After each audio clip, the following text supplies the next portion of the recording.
Hi! Today's video, magluluto tayo ng squid in oyster sauce stir fry. Request po ito ng ating kababayan na si Miss Dina de la Passion. Ang request niya po ay luto ng celery.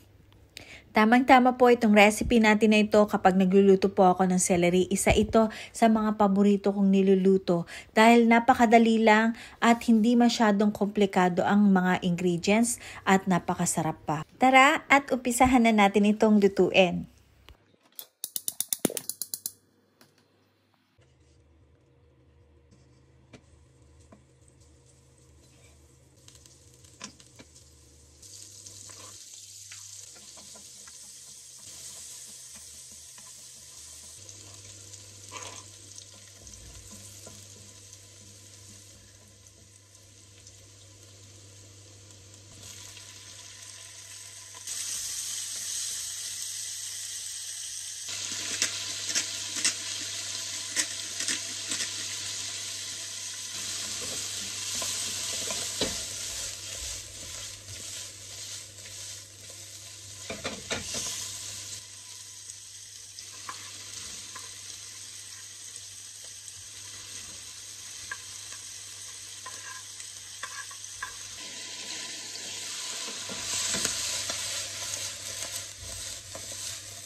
Masarap at napakadaling lutuin at sobrang perfect combination ng celery and squid stir fry.